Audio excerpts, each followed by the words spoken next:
Ya, ya están viendo mi pantalla.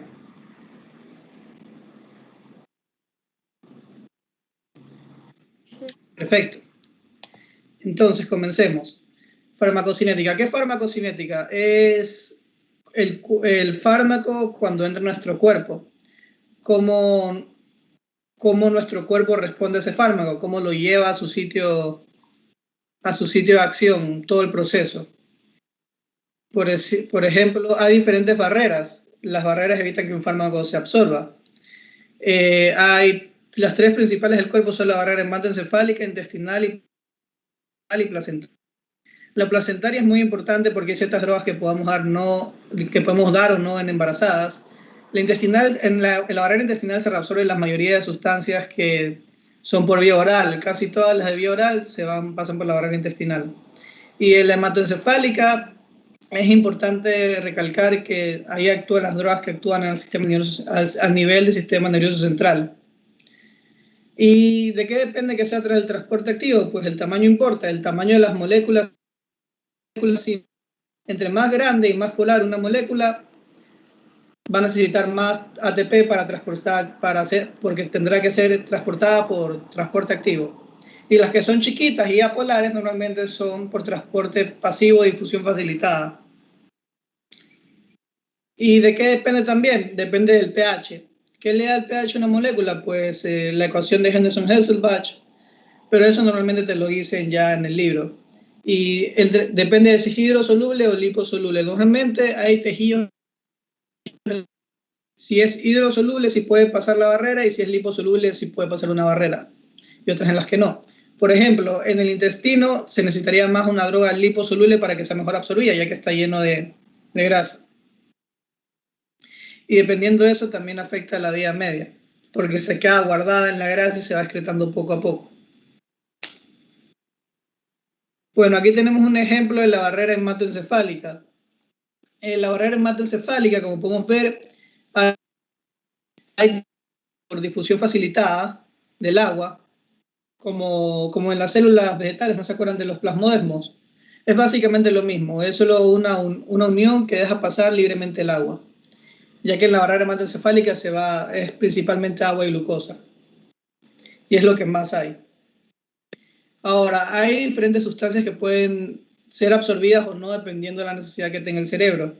Por ejemplo, glucosa, nucleósidos, ciclosporina A, gapentina, que se transportan por proteínas transportadoras. Hay unas que son por difusión simple. Aquí lo más importante es que sean liposolubles. Y algunos fármacos que son liposolubles son los antidepresivos, la nicotina y el alcohol. Por eso es que, como ya saben, el alcohol nos pone estúpidos. Porque es liposoluble y por ende puede transportarse por difusión facilitada. Ya. Tenemos otros que son mediados por receptores como la insulina, la transferrina y las interleuquinas. Es una proteína que los ayuda a transportarse. Y así hay varios tipos. Bueno, ahora, hablando de esto, hablemos un poquito más de la absorción. ¿Qué es la absorción? Es dónde administramos el fármaco y que también este fármaco es captado, es decir, qué tanto de ese fármaco llega al sitio de origen y a la velocidad con la que llega. ¿De qué depende eso? Pues si lo inyectamos directo al sitio, pues no tiene que transportarse tanto. Ver la sangre que lo lleva. ¿Qué quiere decir esto? Hay lugares que tienen más irrigación que otros. Como ya veremos más adelante, entre más irrigado está un lugar, más rápido se absorbe, por lógica simple, porque hay más sangre y como hay más sangre, hay más fármaco llevado a ese sitio. Estos son ejemplos de inyecciones que no dependen de la sangre, ya que si lo ponemos vía rectal no atraviesa la sangre. Si es por vía intravenosa tampoco, pero si es por vía oral sí pasa por la sangre. ¿De qué depende que un fármaco sea biodisponible? ¿Qué es biodisponible? Es que tanto el fármaco llega a su sitio. Por decirte, yo doy 1 gramo de propanolol y al cerebro le llegan 0.2 gramos. La biodisponibilidad es ese 0.2 que sí alcanzó a llegar. Y lo que se perdió en el 0.8.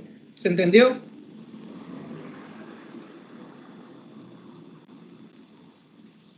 O sea, biodisponible es la cantidad del fármaco que sí alcanzó a llegar a su sitio de acción. ¿Y de qué depende esto? Pues de cuánto fármaco damos. Pues si damos más fármacos, si damos más cantidad de un fármaco, pues obviamente más fármaco alcanza a llegar. Y depende de qué tiempo midamos esta disponibilidad. Porque un fármaco lo tomemos en cuenta al primer día que al octavo día de haberlo dado. De eso también depende de la velocidad de eliminación y la depuración. Y esta biodisponibilidad se ve directamente afectada por el fenómeno del primer paso. ¿Qué es el fenómeno del primer paso? El fenómeno del primer paso, cuando damos algo, por decirte vía oral, como pueden ver, va al intestino y se reabsorbe y luego va al hígado. En el intestino ya se absorbió y pasó lo que mencionamos antes. Luego por el sistema porta llega al hígado. En este hígado, pues hay dos fases. La primera fase es donde hay unas enzimas como citocromos, el más importante P450, que se encargan de cortar esa molécula que estaba en su forma inactivada como un prometabolito. Y luego lo activan uniéndolo en la segunda fase a una molécula polar que lo activa. Y cuando ya se va a la sangre y va a su sitio activo, o va por bilis y va a su sitio activo. Y ahí ejerce su efecto. Los fármacos que necesitan esto para activarse normalmente son los fármacos que se dan por vía oral. En cambio, hay otras vías como la vía intravenosa y la vía subcutánea y la vía intramuscular y la transdérmica que van directamente al plasma sanguíneo y se saltan al hígado. Entonces, estos fármacos no tendrán el fenómeno del primer biodisponibilidad, será mayor. ¿Se entendió?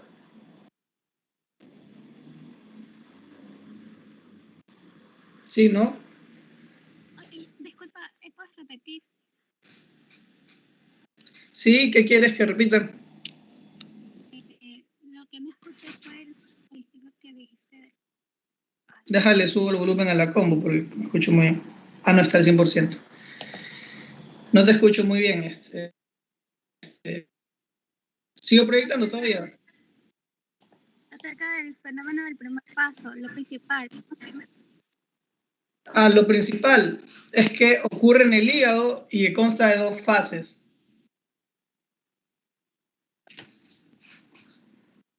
¿Ok? La primera fase tiene enzimas que se encargan de hidrolizar a las moléculas, es decir, rompe las moléculas inactivas y luego la unen con otros compuestos. Ya en todo ese proceso, pues se pierde un porcentaje de dicho fármaco. Ese porcentaje que se perdió es la biodisponibilidad. El porcentaje que se perdió se elimina y lo que quedó es la biodisponibilidad del fármaco que llega al sitio. Ya este primer paso se da durante el metabolismo de los fármacos, es otra etapa. Pero quería mencionar que se entienda mejor la biodisponibilidad. ¿Ok? Gracias. De nada. Otra cosa importante que mencionar es que el tiempo de la vida de un fármaco también depende de dónde lo inyectes. Por ejemplo, las inyecciones intramusculares se absorben súper lento. Y es por esto que para tratar una amigdalitis puedes dar una inyección intramuscular de penicilina y esta es una dosis absorbiendo a lo largo de una semana. Mientras que si damos penicilina oral tendríamos que tomar varias veces a diario. Esta es la diferencia, pero también la intramuscular duele mucho más. Entonces todo tiene sus pros y sus contras. Transdérmicas también se absorben más lento ya que tiene que pasar la grasa. Un ejemplo de un fármaco transdérmico que se suele dar es nitroglicerina en pacientes que tienen angina, por ejemplo. Bueno, inhalación tenemos me imagino que para los pacientes de asma sea loratadina y otros antialérgicos, antihistamínicos. Bueno, ya. Continuando. Aquí está lo que les explicaba acerca del metabolismo. Aquí tenemos un fármaco. Perdón. Aquí tenemos un fármaco que se puede ir vía oral o vía parenteral. Si va por vía oral, se reabsorbe en el intestino. Si va por vía parenteral, a la sangre. Si va a la sangre, el fármaco salta esta parte.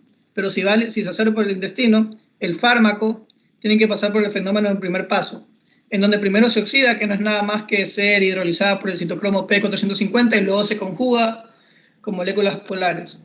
Una vez pasa esto, pasa a la circulación sistémica, y en la circulación sistémica llega a su lugar donde va a hacer efecto.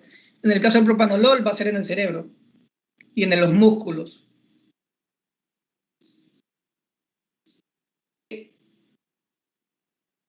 Y después de eso, pues se va a eliminar. Lo que sacaron cuando hidrolizaron se va a eliminar. Ese porcentaje que no se usa se elimina. Y la eliminación puede ser por bilis o por sangre.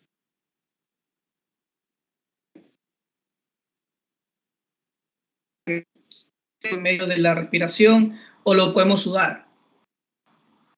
En el ejemplo que les di acá, a ver si entendieron qué cantidad de disponibilidad de este fármaco. ¿Cuál de los tres números? ¿El 1 o el 0.8 o el 0.2?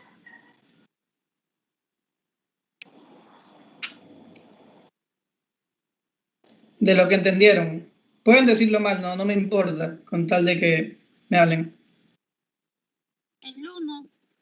El 1 sería la cantidad de fármaco que llegó al hígado. Pero ¿cuál es la cantidad de fármaco que llega a su... 0,8. El 0,8, como podemos ver aquí, es la cantidad de fármaco que fue extraída y metabolizada, pero se va a las heces. Esto se va a eliminación. Lo que llegó a la circulación sistémica es el 0.2. Porque si llega a la circulación sistémica es para llegar a su lugar de origen, o sea, a su sitio activo, a donde va a ser el efecto. ¿Se entendió? Entonces esto sería más o menos la vía de acá, cualquiera de las dos. En el hígado, 0.8 se va acá y un 0.2 se va a hacer su efecto donde sea en el cuerpo. ¿Sí? Sí. Bueno. Ya. ¿De qué depende la distribución de un fármaco? Eso ya lo habíamos mencionado hasta el cansancio también, del flujo sanguíneo. En el flujo sanguíneo vemos qué tan rápido lo lleva, porque eso depende qué tanto fármaco llega a su sitio y a qué velocidad. Como podemos ver, los tres principales órganos diana, riñón, cerebro y corazón, tienen un gran flujo. Entonces van a tener una mejor distribución que los fármacos que tienen un menor flujo, como piel, músculo y tejido adiposo. Es por esto que como el fármaco no se distribuye bien, se demora más en llegar a su sitio de acción y se va absorbiendo poco a poco. Entonces, ¿se acuerdan que les decía que las intramusculares se demoraban más? Es por esto, porque tiene un menor riego. Y otras cosas que influyen es el tamaño, porque entre más grande, más difícil es que se absorba, porque tiene que pasar por diferentes barreras. La solubilidad del fármaco, entre más permeable es compatible con el tejido, más rápido se absorbe. No es lo mismo que un fármaco hidrosoluble atraviese un tejido adiposo. El mejor fármaco para un tejido adiposo sería un fármaco liposoluble, porque es grasa. O sea, es cuestión de sentido común. También afecta el volumen o cantidad de un fármaco que demos. Entre más va a llegar. Y otra cosa que afecta es la unión a unas proteínas plasmáticas. Esto, principalmente la albúmina. Por ejemplo, la warfarina se queda unida un 97% del fármaco en la albúmina y solo un 3% circula libre por la sangre. ¿A qué nos afecta esto? ¿En qué nos afecta? Pues la warfarina, por esto, como se queda unida a la albúmina, se va liberando poco a poco a la medida que se va desprendiendo de la albúmina. Entonces la vida media de la warfarina y su distribución es larga. Y es por esto que la warfarina es uno de los fármacos más difíciles de manejar. Tienen que pedirle constantemente un INR para ver el estado de coagulabilidad del paciente. Porque es muy fácil que se te pase la mano con warfarina si no llevas un control exacto. Ya que el resultado que tú ves inmediato es solo el 3% de lo que has dado. Un 97% se queda circulando unido a la albúmina. ¿Se entendió hasta ahí?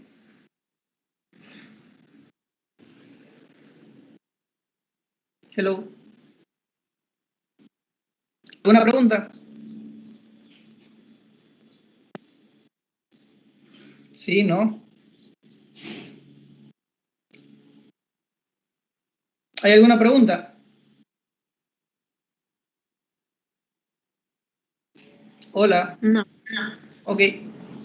¿Sí entendieron todo? Al final les tengo igual unos ejercicios para que repasen. Bueno, ahora hablando de la eliminación, ya hablamos de la distribución, la absorción, el fenómeno del primer paso, la biodisponibilidad. Ahora hablemos de la eliminación. La eliminación depende de la depuración, de la vía media de un fármaco y de qué tipo de metabolismo tiene. La mayoría de fármacos, como ya les mostré, tienen un metabolismo hepático, pero hay algunos que lo tienen renal. Esto que algunos fármacos tienes que tomar en cuenta la capacidad renal que tiene el paciente, porque hay pacientes que hacen diálisis que no les puede dar ciertos fármacos porque su metabolismo es renal. Es solo sentido común. Y hay pacientes que no toleran bien un fármaco porque ya tienen cirrosis, porque el metabolismo es hepático. ¿Qué pasaría si le damos un fármaco que se metaboliza renalmente a un paciente que ya está en insuficiencia renal? Bueno, pues el fármaco ni se metabolizaría ni se eliminaría bien, entonces sería un problema constante para el paciente. Entonces, esas son cosas que tenemos que tomar en cuenta. Estas fórmulas me gustaría que las noten porque al final tengo unos ejercicios y ya les voy a explicar qué significa cada una de ellas. Bueno, pues el CL significa clearance, que es la tasa de depuración. Clearance es depuración en inglés. Perdón, depuración en español. ¿Ya? ¿Qué es depuración? La depuración es la tasa de eliminación dividido para la concentración plasmática. ¿Qué quiere decir esto? Es qué tan rápido se va gastando el fármaco que dimos en nuestro cuerpo. Es decir, si yo di 100 gramos de un fármaco y se gastan 10 por minuto, bueno, pues la división de eso, que sería un 10, sería la tasa de eliminación. Se eliminan 10 del fármaco. Así, y la vida media del fármaco es, dependiendo de la velocidad con la que eliminamos el fármaco, es decir, la depuración, cuánto se demoraría para que la mitad del fármaco ya se haya ido de nuestro cuerpo. ¿Hasta ahí se entendió? La vida media es básicamente cuánto se demora para que la mitad de un fármaco sea excretado. El clearance o depuración es qué tan rápido eliminamos ese fármaco. Y eso depende de la tasa de eliminación dividido para la concentración plasmática, porque es lógico que si damos más fármaco, pues lo eliminamos a diferente velocidad que si damos menos fármaco. ¿A qué quiere decir esto? Bueno, pues hay dos tipos de eliminación. La eliminación de primer orden, que es la que tiene la mayoría de fármacos, y la eliminación de orden cero. Bajar de peso, que entre más peso tienes, más fácil es bajar al comienzo.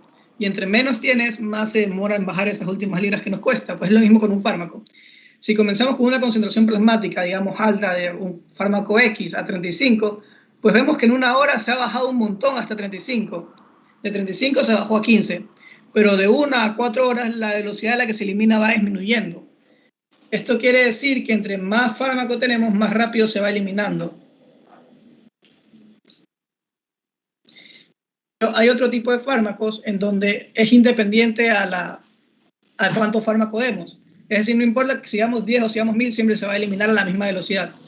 Son contados con los dedos este tipo de fármacos. Entre esos tenemos el etanol, la fenitoína y la aspirina. Bueno, pues las principales sitios de excreción, como ya mencioné, son la vía biliar, renal, pulmonar y glándulas sudoríparas. El metabolismo de los fármacos es hepático y renal, como ya expliqué. ¿Alguna pregunta hasta ahora? Disculpa, no entendí bien qué significa eliminación de orden cero. ¿Puedes repetir, por favor? Claro. Está bien. Mira, ¿alguna vez has hecho dieta? ¿O tratado de bajar de peso? Tratado, sí. Ya, bueno. Si te has dado cuenta que cuando intentas... Cierra la puerta, por favor. Que cuando intentas bajar de peso, las primeras libras son las más fáciles para bajar, como que en la primera semana. Pero ya a medida que te acercas a tu peso, se te hace más jodido bajar esas libras condenadas, ¿verdad? Pues lo mismo pasa con los fármacos. Entre más fármaco tenemos, es más fácil para nuestro cuerpo eliminarlo, es decir, lo elimina más rápido. Aquí vemos que en una hora pasa de 35 a 15, pero que de la hora 1 a la hora 4 la velocidad disminuye considerablemente. Eso es porque hay menos concentración de ese fármaco. ¿Se entendió? Gracias. De nada. Y bueno, les recomiendo que anoten estas fórmulas porque más adelante hay unos ejercicios acerca de esto, donde tienen que usar esto y los conceptos. Vida media es cuando se tarda un fármaco en eliminarse la mitad.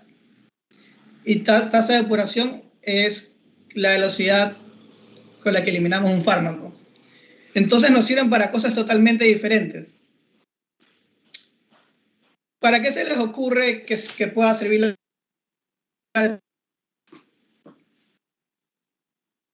o el clearance? ¿Alguna idea?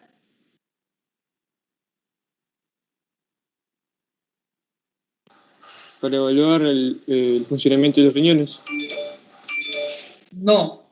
Para eso tenemos la velocidad de filtrado glomerular, pero buen intento. El clearance nos sirve para una dosis de mantenimiento, porque si queremos que un fármaco se mantenga en la misma cantidad, tenemos que evaluar la velocidad con la que lo elimina, ¿verdad? Entonces, si nosotros dimos una X dosis carga y queremos mantener una dosis constante en la sangre, tenemos que eliminar la cantidad, tenemos que igualar la dosis que administramos con la cantidad que se elimina. ¿Se entendió? Sí, ¿no? Bueno, ahí entran dos conceptos diferentes, que son dosis de mantenimiento. Dosis carga es la dosis que damos para que haga un efecto terapéutico, como veremos más adelante, y dosis de mantenimiento es la dosis que damos del fármaco para que se mantenga constante en la sangre y siga haciendo su efecto. ¿Por qué son diferentes dosis? Pues por la biodisponibilidad. Porque no es lo mismo que un fármaco lo vamos a dar por primera vez y tenga que pasar por todo el vimos. Ese fármaco tendrá que enfrentarse al hígado, tendrá que llegar al sitio activo, y ese fármaco básicamente va a perder cierto porcentaje de su cantidad por el fenómeno del primer paso y por ende va a tener una biodisponibilidad concreta. Entonces, para llegar a un efecto terapéutico, cada fármaco tiene una dosis de carga. Mientras que la dosis de mantenimiento es simplemente mantener la cantidad a la que se va eliminando el fármaco. Porque si todo el tiempo diéramos dosis de cargas, acabaríamos intoxicando al paciente con el fármaco. Porque no es lo mismo lo que tienes que dar la primera vez que lo das que lo que tienes que dar para que se mantenga una concentración específica en la sangre. ¿Se entendió? ¿Puedes repetir una vez más, por favor? Sí, tranqui, yo repito. A ver, para entender la utilidad de esto, hay que entender dos conceptos diferentes, que son dosis de carga y dosis de mantenimiento. La dosis de carga es la dosis de la primera vez que vamos a dar el fármaco, porque como ya sabemos, tiene que enfrentarse a la distribución, tiene que enfrentarse al hígado, que es el fenómeno del primer paso, y al final eso nos va a dar su biodisponibilidad, es decir, cuánto fármaco llega al sitio activo. Ya sabemos, se pierde un porcentaje de ese fármaco en el camino. Entonces, para que un fármaco haga efecto, tenemos que dar una dosis terapéutica, que es la dosis a la que el fármaco hace el efecto que queremos. Para eso hay una dosis de carga. Ahora, si estuviéramos dando todo el tiempo dosis de carga, pues el fármaco acabaría siendo una sobredosis, porque no siempre necesitamos una dosis de carga, acabaríamos dando demasiado fármaco. Lo que queremos ya después de la dosis de carga es tener una dosis de mantenimiento, que es la concentración, que es la tasa de eliminación dividido por la concentración plasmática, es decir, la depuración, qué tan rápido eliminamos el fármaco. Entonces, si damos tanta fármaco como se elimina, pues mantenemos el balance en cero, es decir, mantenemos la concentración plasmática en la sangre del fármaco, porque estamos igualando de la velocidad con la que el cuerpo lo puede eliminar. ¿Se entendió? Sí, gracias. Igual eso lo vamos a ver más adelante, pero es para que entiendan qué significa esto. Esto es para sacar la dosis de mantenimiento y esto es para saber la vía media de un fármaco. ¿Para qué nos interesa la vía media de un fármaco? Pues los fármacos no se llevan bien con todos los fármacos, es decir, hay interacciones que son letales, como antidepresivos y alcohol. Y la pregunta más común es, si tomo esto, ¿ya puedo chupar? ¿Les han preguntado eso? Bueno, pues para saber la respuesta a eso, tenemos que saber la vía media de un fármaco. Si sabemos que la vía media de un fármaco son 4 horas, pues en 8 ya no hay nada del fármaco en la sangre. Es decir,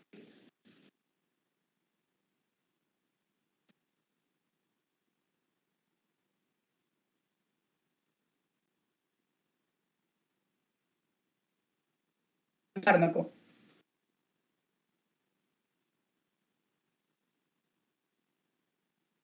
O no solo para a que la cocaína sea eliminada de nuestro cuerpo, caso contrario ocasionaríamos hemorragias por todo el cuerpo, ya que estaríamos haciendo un exceso de anticoagulación en el cuerpo del paciente. O, por ejemplo, no se pueden mezclar 2 tipos de AINES porque aumentas el riesgo de hemorragias digestivas y cosas así, en donde no podemos combinar ciertos fármacos, porque ocasionaríamos un daño al paciente. Entonces, para saber cuándo se ha eliminado ese fármaco, la mitad de ese fármaco, tenemos la vía media. ¿Ok?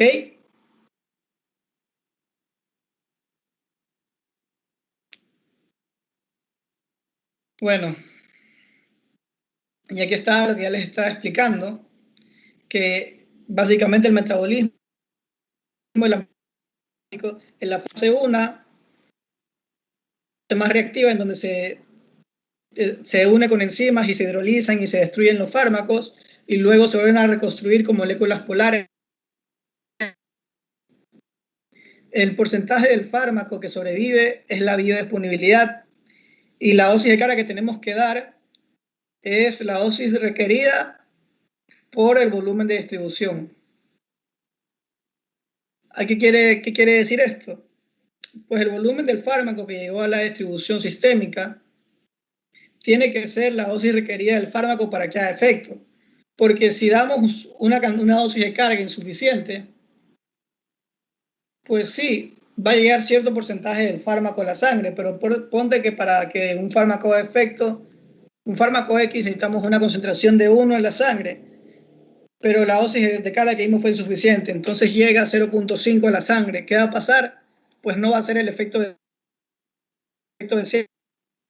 entonces no nos sirve. ¿Sí se entendió? Entonces la fórmula para sacar la dosis de carga es el volumen de distribución por la dosis requerida.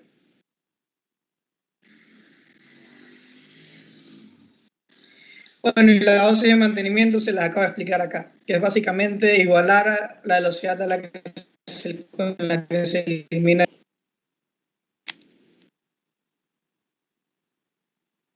De todo lo que les mencioné. Tenemos una dosis del fármaco que acaba llegando a la sangre y se distribuye a los tejidos donde tiene que llegar. Y otro porcentaje se elimina. Antes de que llegue aquí, como intermediario está el hígado. Y a la eliminación tenemos bilis, glándulas sudoríparas, heces y orina. Entonces, aquí tenemos la fase de distribución, donde estaría absorción, metabolismo y lo que acabamos de ver, ¿verdad? Y luego aquí tenemos lo que les explicaba de la vía media de un fármaco. De aquí hasta acá es la mitad del fármaco que se eliminó y de aquí hasta acá hasta que ya se elimina por completo. Entonces, si un fármaco se demora, en este ejemplo, 48 horas para eliminarse, ¿cuál es la vía media de un fármaco? 4 días. 2 días. No. 24 horas. 24 horas. Porque 48 son 2 días.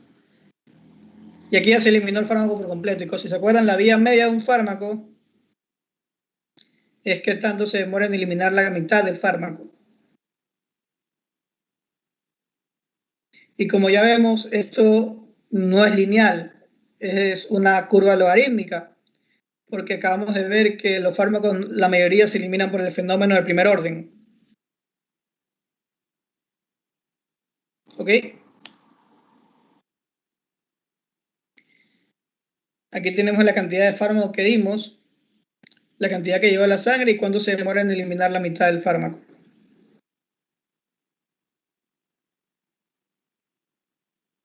¿Ok? Bueno, siguiendo. Farmacodinamia. ¿Qué es farmacodinamia? Farmacodinamia es lo que el fármaco le hace a nuestro cuerpo. Farmacocinética es lo que, como podemos ver, lo que nuestro cuerpo le hace al fármaco. Ahora viene lo contrario, lo que el fármaco le hace a nuestro cuerpo, cómo el fármaco interactúa con nuestro cuerpo, el efecto que queremos recibir. Bueno, pues aquí hay que tener varios conceptos claros que son de biología. ¿Alguien me puede explicar estos gráficos? Sí, ¿no? O sea, tengo una idea de qué es inhibición competitiva y no competitiva.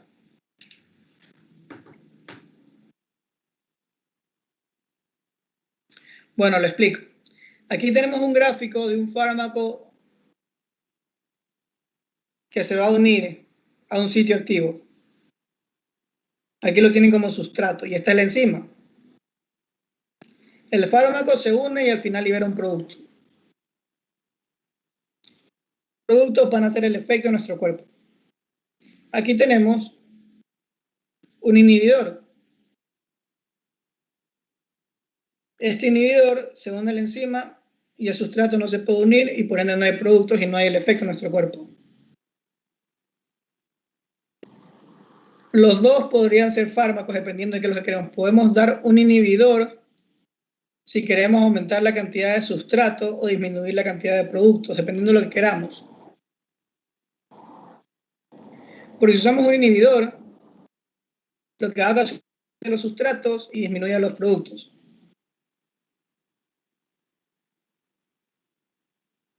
Y hay ciertos fármacos que son regulados, por ejemplo, con inhibidores. Así evitan que haya una sobrecarga. Esto se llama inhibición competitiva porque va al sitio competitivo, que es el de aquí, como pueden ver. En cambio, hay otro tipo de inhibición que se llama inhibición no competitiva, en donde se une al sitio regulador alostérico. Esta es no al sitio activo y lo que hace cambiar la forma de la enzima para que el sustrato ya no pueda meterse, porque ya no es... Esta compatibilidad del sustrato con la enzima se llama afinidad con el receptor. Entre más afín es un fármaco con el receptor, mayor es su efecto.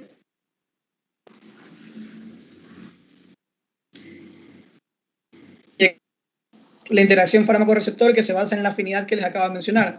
Y pues diferentes sustancias tienen diferentes efectos. Por ejemplo, es que no sé si han escuchado, pero se usan para dopar a las personas que hacen deportes a veces. Se meten esteroides. Pues en la acción de los esteroides, pues modula la expresión de un gen en el núcleo celular. Y como ya sabemos, en el núcleo celular es donde se sintetizan la mayoría de información genética para sintetizar proteínas. Y las proteínas ayudan al músculo a generar más masa. Es por esto que las hormonas esteroideas, algunas, pueden ayudar a aumentar la masa muscular y el rendimiento de los atletas. Y bueno, pues si entienden eso, si entienden qué tipo de receptor es, pues van a entender más o menos el efecto que tiene. Como ya vieron en fisiología o biología o lo que sea, los tónicos se usan para regular la contracción del músculo normalmente. Y es por esto que hay inhibidores de los canales de calcio que se usan para regular la fuerza de contracción cardíaca. Y así depende del tipo de receptor que sea. Diferentes receptores tienen diferentes efectos, como es lógico. Y entre más afinidad tenga un receptor con otro, es decir, con el sitio de unión, va a tener más o menos efecto.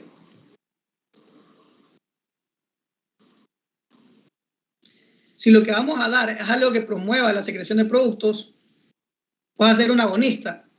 Y si lo que vamos a dar es un inhibidor que evite la creación de productos, pues lo que vamos a dar es un antagonista. ¿Hasta ahí todo claro?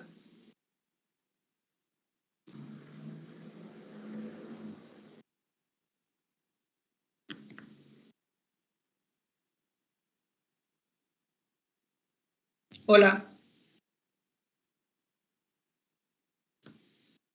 Sí. Sí, todo claro, me alegro. Bueno, pues hay diferentes tipos de antagonismo y agonismo. Hay competitivo, no competitivo, irreversible y reversible. Esto de irreversible o reversible depende del tiempo en que se demore para que vuelva a la normalidad. Normalmente los de unión aloestérica, los de unión aloestérica que cambian la forma de un sustrato duran más tiempo que los que son competitivos. Es decir, los que son por cambio de forma suelen ser irreversibles. ¿Ok? Y aquí les voy a enseñar a leer las diferentes tablas. En la primera tabla que tengo acá, vemos el efecto de un antagonista.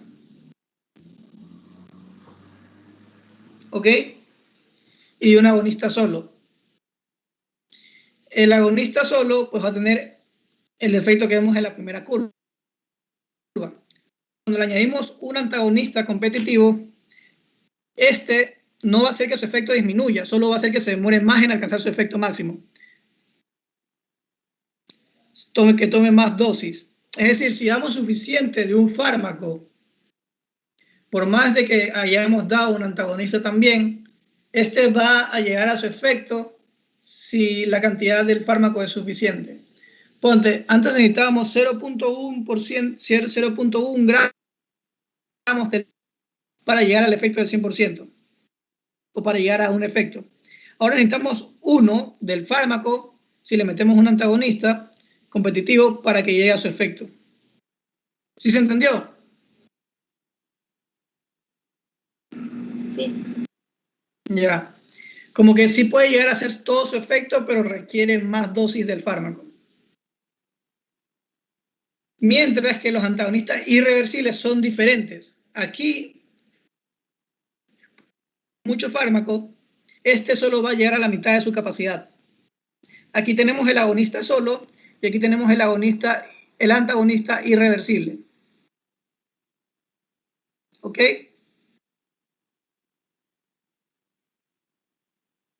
¿Se entendió?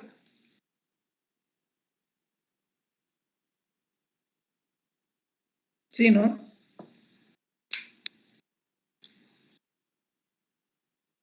Hola. Hola.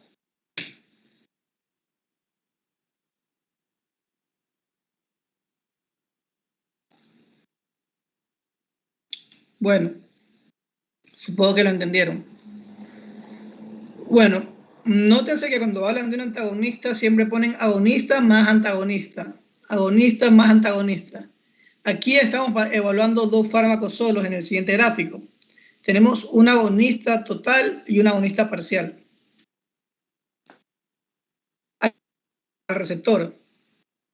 Si un receptor produce la apertura de canales de calcio y damos un fármaco, pues el fármaco va a estimular la secreción de canales la secreción de la apertura de los canales de calcio.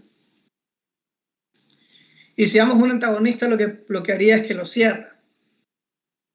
Pero en el caso acá estamos evaluando un agonista.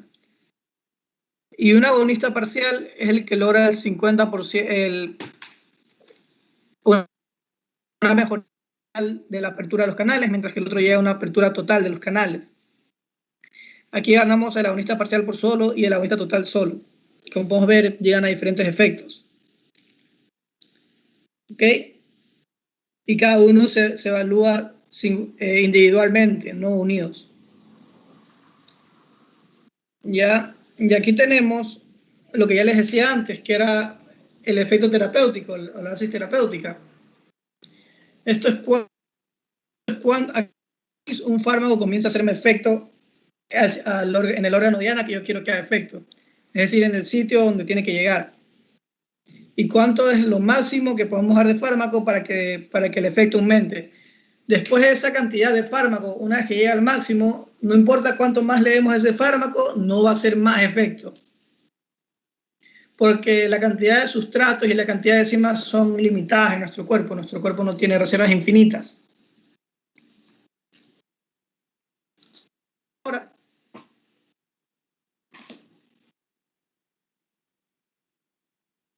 Sí. belleza. Al final hay unos ejercicios para que resuelvan eso también, a ver si no los aclaro de nuevo. Ya. La relación dosis-respuesta. Es lo que ya les había mencionado antes. Esto depende de la potencia del fármaco y de la afinidad del receptor, como ya les había explicado, y el índice terapéutico. ¿Cuál es el índice terapéutico? Es la cantidad mínima del fármaco que tenemos que dar para que haga efecto y la cantidad máxima del fármaco que podemos dar antes de matar a alguien. ¿Cómo sabemos qué cantidad de fármaco mata a alguien? Pues esa es la dosis letal que tenemos en el otro gráfico. Y eso toma en cuenta el porcentaje acumulado de muertes, dependiendo de la dosis. Entonces, nuestra ventana terapéutica será el intervalo que hay desde que hacemos efecto hasta que matamos a alguien. Y hay fármacos que tienen una ventana bastante amplia, es decir, que podemos aumentar la dosis a lo loco, y otros que tienen una ventaja muy chiquita y son de difícil manejo porque no podemos dar ni muy poco fármaco para que no haga efecto, ni mucho fármaco porque lo matamos. Y esos son los más difíciles de manejar y los que normalmente se recetan bajo prescripción médica porque son más difíciles y pueden terminar en la muerte de alguien.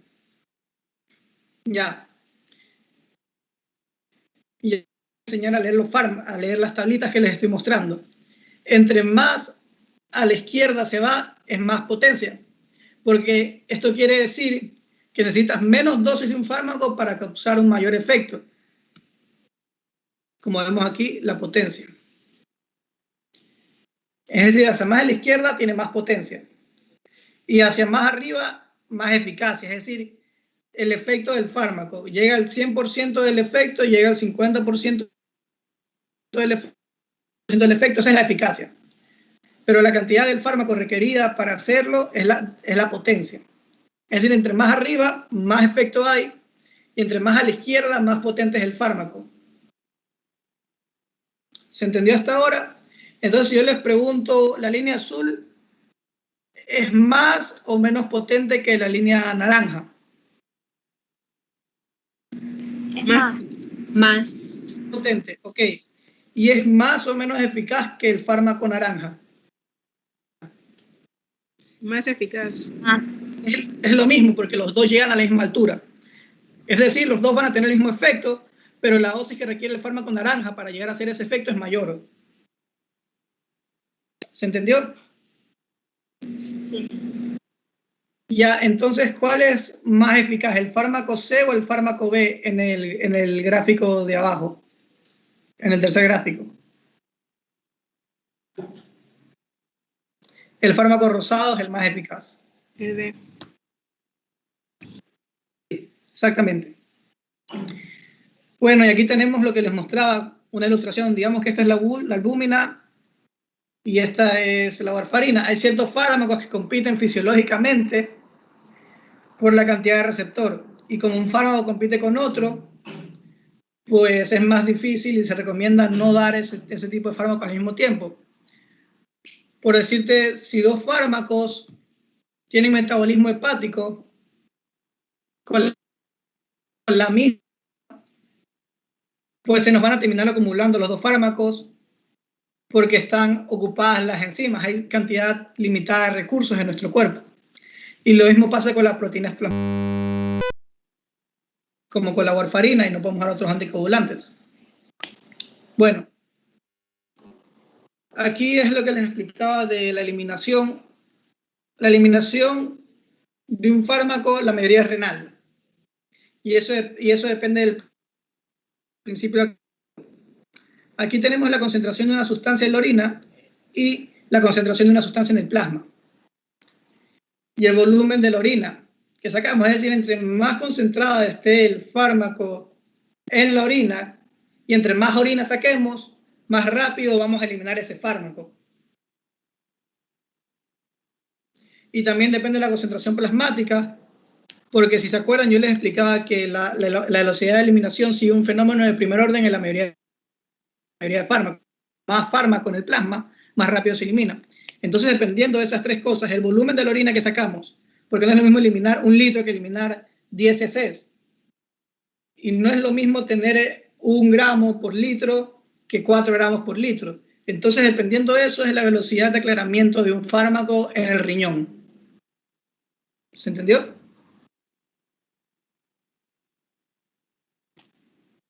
Y ahorita llegamos a los ejercicios que tanto estaban esperando. Pueden intentar resolverlos y si tienen alguna pregunta, yo se las aclaro. ¿Están listos?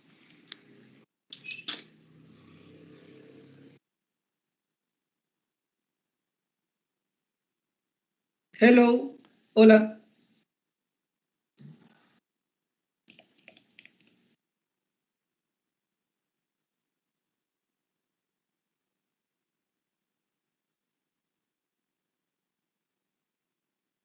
Hola. ¿Están listos?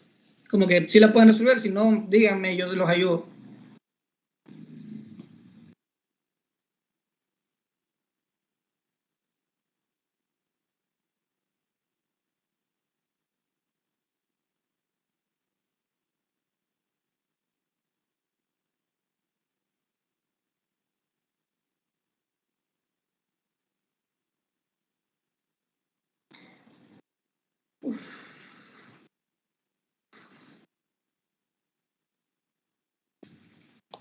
Me dicen cómo les va y si es lo que no entienden.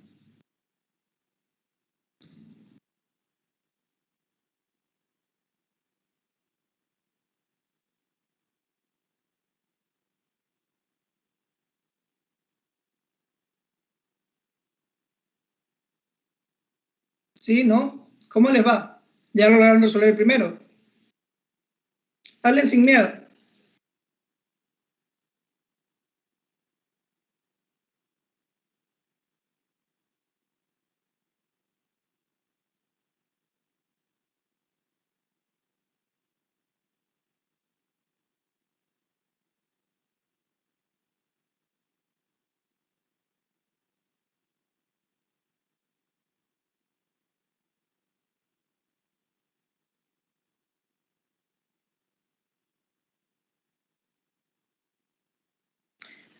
En serio, si tienen problemas yo los puedo ayudar, pero Dígame qué pasa. Yo tengo la tercera. Y la Creo que primera, mejor. ¿alguien tiene la primera? ¿Alguien sabe cómo hacerla? Pero hablen sin miedo, díganme sí o no, pero hablen.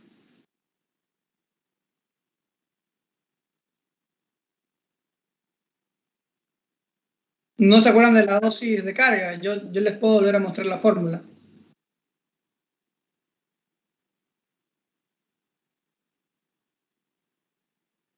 En Sí, realidad por son favor. problemas fáciles. A ver, la dosis de carga.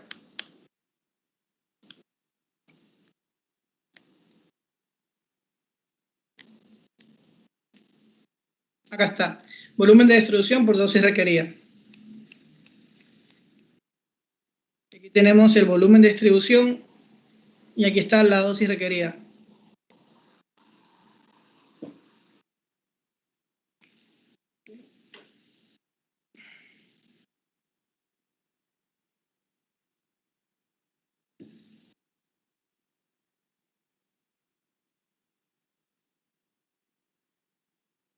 Me dicen cuando les dé algo.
Vamos a ver, un niño de 35 kilogramos con enfermedad cardíaca requiere un tratamiento inmediato con un fármaco antiarrítmico, la procainamida.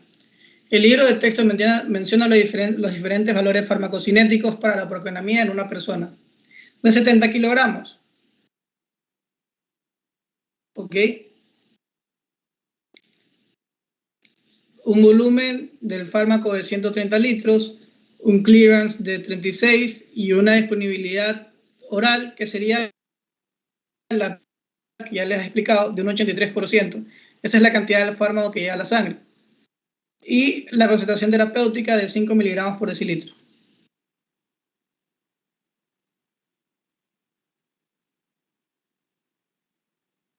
Y la pregunta es, ¿qué dosis intravenosa de carga debe administrarse?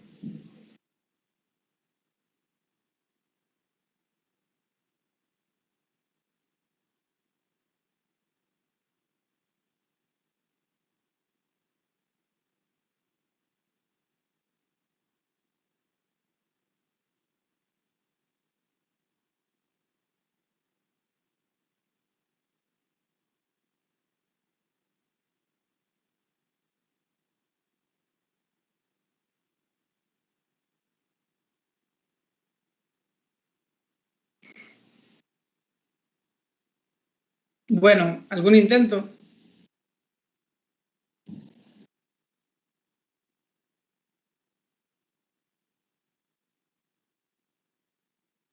¿Algún resultado?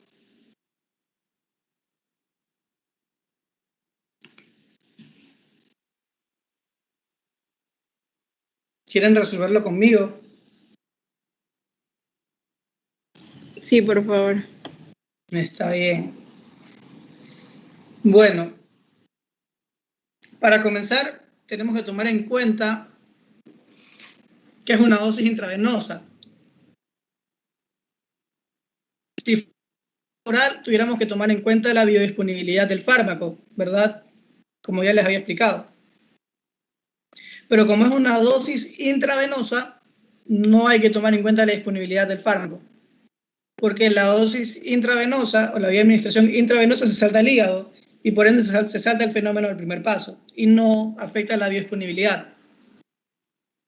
¿Sí? Entonces, lo que tenemos que tomar en cuenta es que la dosis de proquinonamida para una persona está tomada en cuenta en 70 kilogramos. ¿Y cuánto pesa el niño? 35. Entonces, todo debería ser para la mitad. Y a lo que sacamos esto nos daría 130 dividido para 2 por 5. Ya que sería la mitad del volumen en litros. Por la concentración terapéutica que queremos dar, que son 5 miligramos por litro. Entonces, ¿cuánto te da eso? 130 por 5. 130 dividido para 2 por 5. 325 miligramos. 325. Y esa sería la dosis carga. O sea, la dosis carga que vamos a darle al paciente, que es el niño.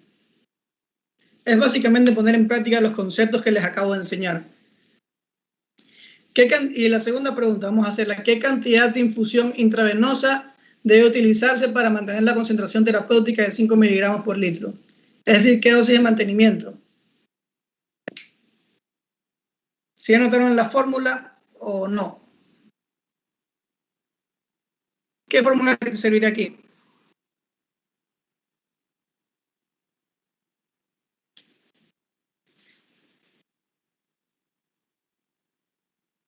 Mantenimiento, entonces el clearance, que es la velocidad de depuración. Entonces sería 0.693, si no me equivoco, por volumen del fármaco dividido por el clearance. Esta que está aquí. Perdón, tasa de eliminación sobre concentración plasmática. Tasa de eliminación sobre concentración plasmática. Para sacar la vida media del fármaco. Entonces, ¿qué tasa de eliminación tiene? Tiene una tasa de 36. ¿Y cuál es el volumen del fármaco? 130. Entonces, sería 130 dividido para 36. O al revés.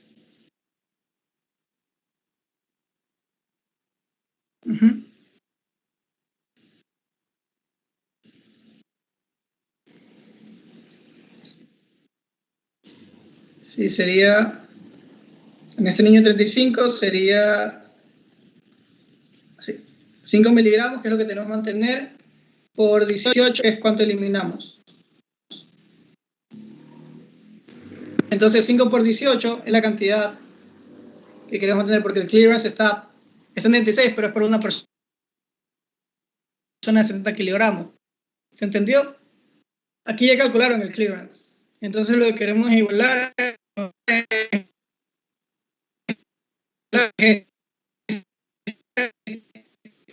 esto.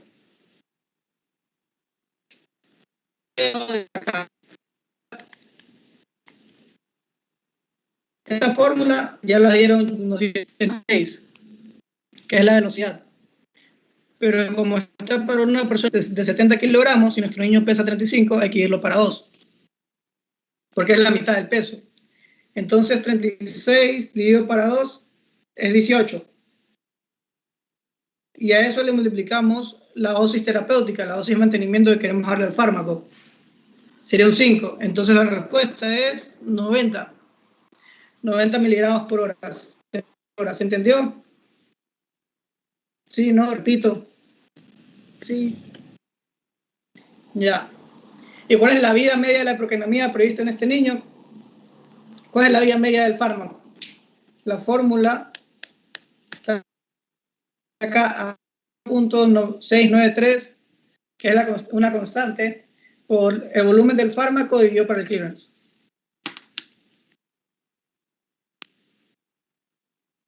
Ok, entonces haciéndolo yo también sería 6.693 por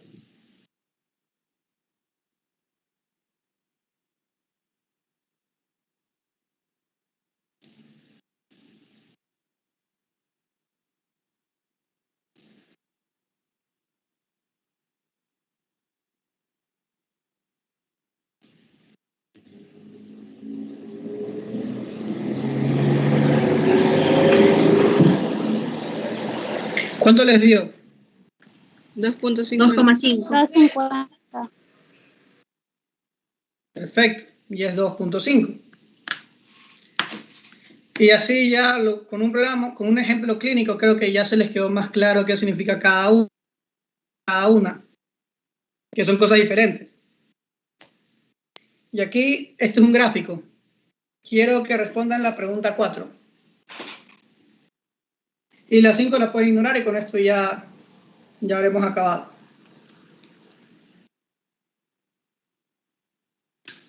Una compañía está desarrollando un nuevo fármaco para la hipertensión en pacientes ambulatorios. Las curvas de dosis-respuesta que muestran en la figura 1 a 8 son el resultado de las pruebas en fármaco. ¿Cuál de los siguientes términos mejor describe a este nuevo fármaco? Y aquí tenemos las curvas.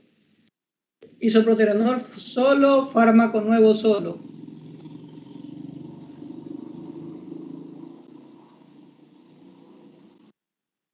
Sería A, un antagonista farmacológico competitivo completo. Sería un antagonista farmacológico reversible. Sería un agonista farmacológico competitivo parcial. Un antagonista fisiológico o un antagonista químico.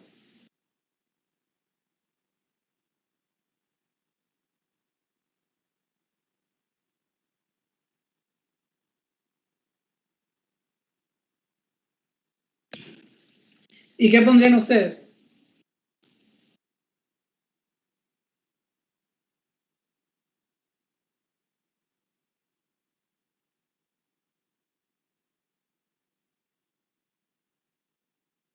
Hello. Cualquier respuesta, solo dígame, no importa si esté equivocado.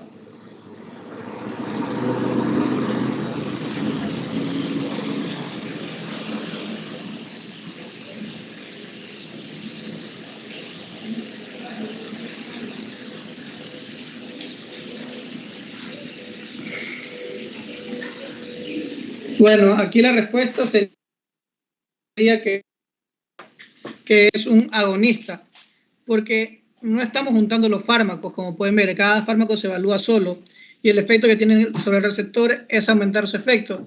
El fármaco isoproterenol lo hace totalmente, mientras que el fármaco nuevo solo lo hace parcialmente. Y es competitivo porque vemos que si lo juntamos al otro fármaco disminuye el efecto del otro fármaco. Es decir, compite por los mismos receptores. Entonces es un agonista farmacológico competitivo parcial. ¿Se entendió? Sí. Perfecto.